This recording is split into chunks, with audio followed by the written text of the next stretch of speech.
Kenormalan baru atau new normal sudah di depan mata, tapi sayang masih ada daerah yang indeks kasus positif COVID-19-nya masih tinggi. Kurva kasus pun masih terus naik.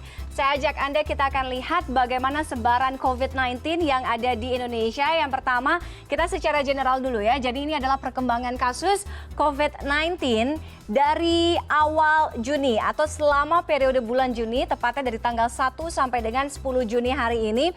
Kita akan lihat bagaimana data orang yang meninggal, kemudian pasien yang dinyatakan sembuh, kemudian kasus positif atau kasus terkonfirmasi.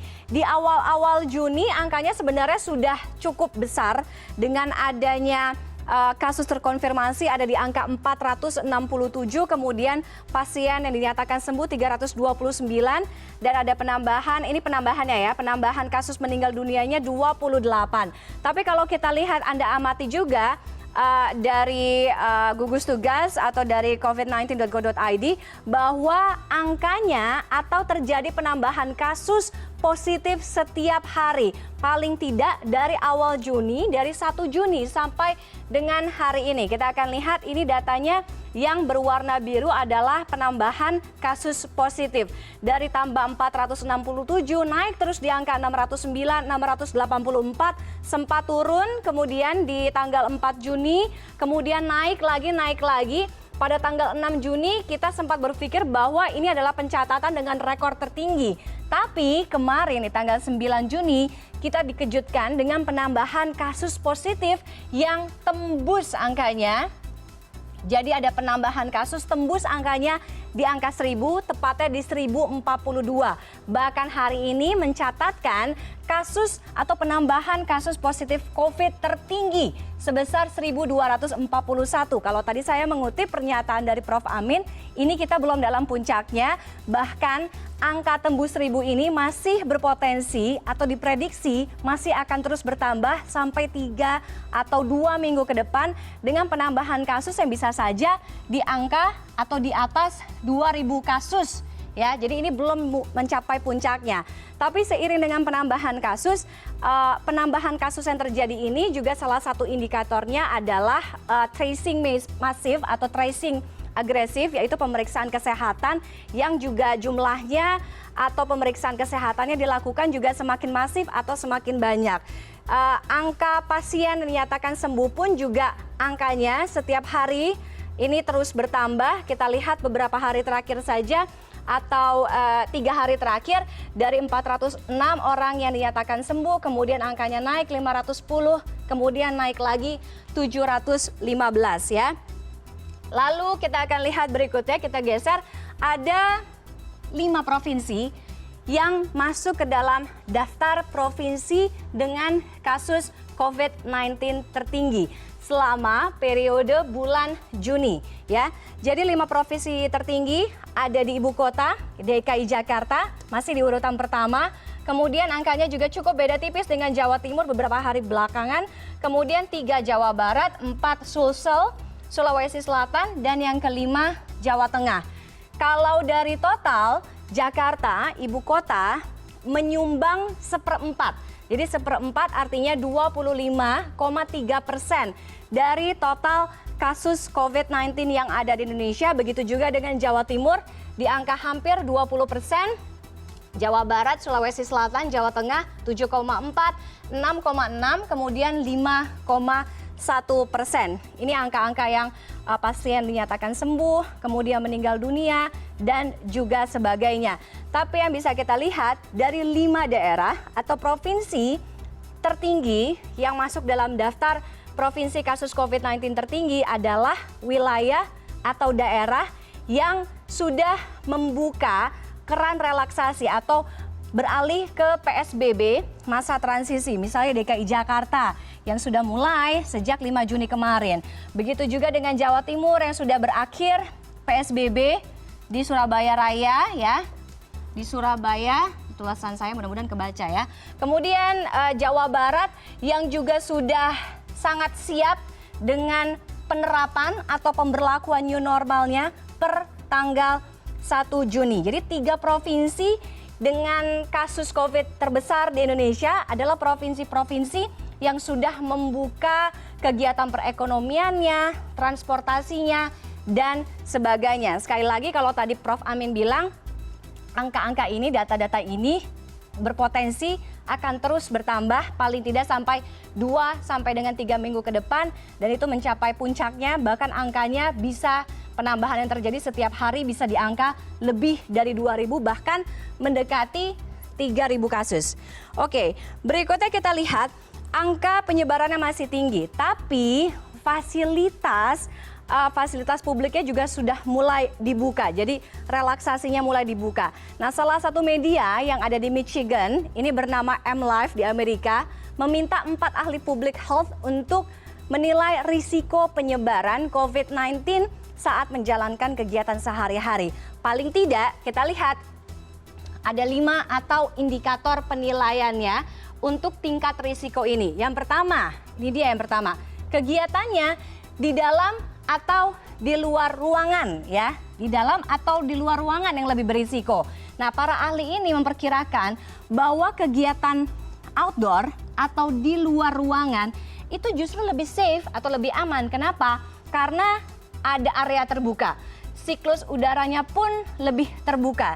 Jadi lebih aman ketimbang orang-orang yang ada di indoor atau di dalam ruangan sempit, potensi untuk pertemuannya pun akan lebih besar lagi. Kemudian itu tadi potensi pertemuan, jarak antar orang dalam satu tempat.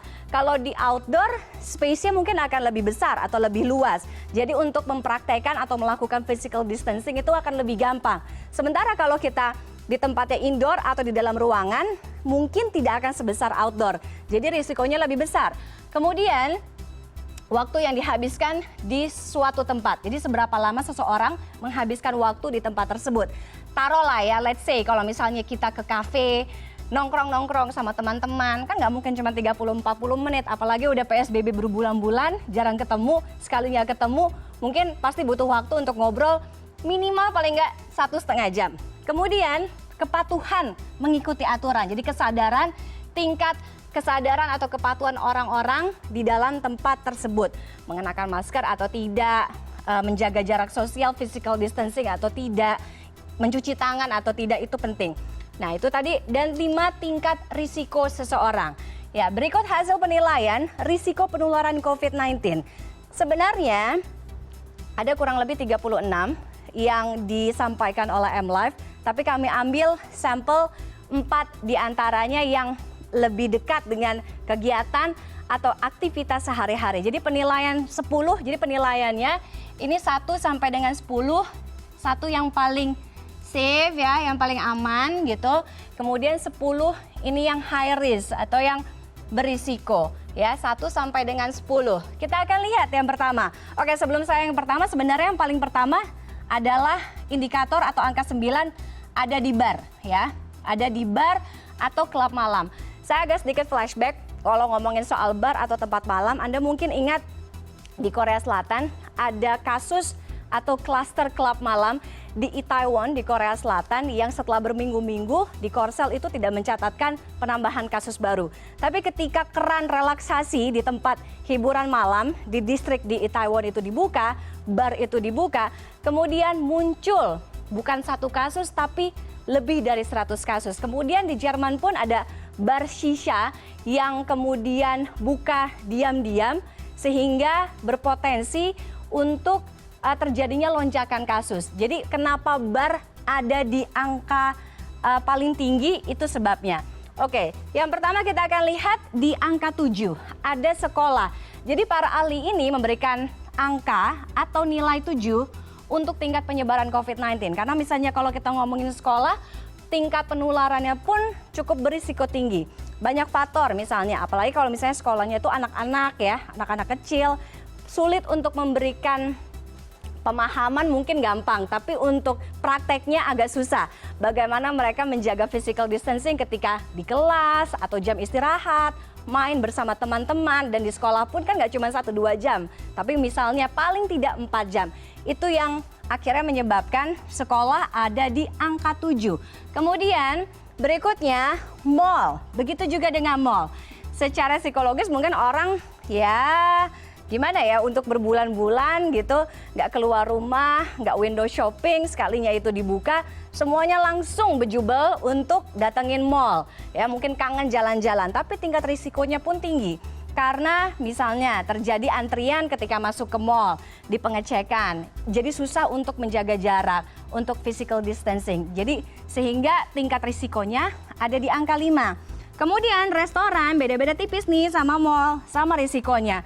Jadi kalau di restoran, apalagi kalau misalnya restorannya indoor, risikonya tuh agak lebih tinggi.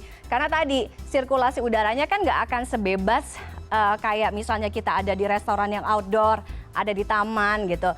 Jadi kalau misalnya di luar mungkin ada jarak sosial, kemudian pembukaan masker, ya kalaupun jarak sosial ya masih oke sedikit. Tapi kalau misalnya di dalam ruangan, coba Anda bayangkan bagaimana misalnya tidak ada pengaturan tempat duduk, jadi agak deket-deketan, kadang-kadang kita mungkin nggak sengaja untuk buka masker, kelupaan gitu ya, terus habis itu pegang sana-sini gitu. Itu yang kadang-kadang menjadi tingkat risiko penyebaran COVID-nya agak tinggi kalau di restoran. Nah sebaliknya, di area pekerjaan atau perkantoran, ini tingkat risikonya justru lebih rendah dibandingkan sekolah, dibandingkan mall, dibandingkan restoran. Kenapa?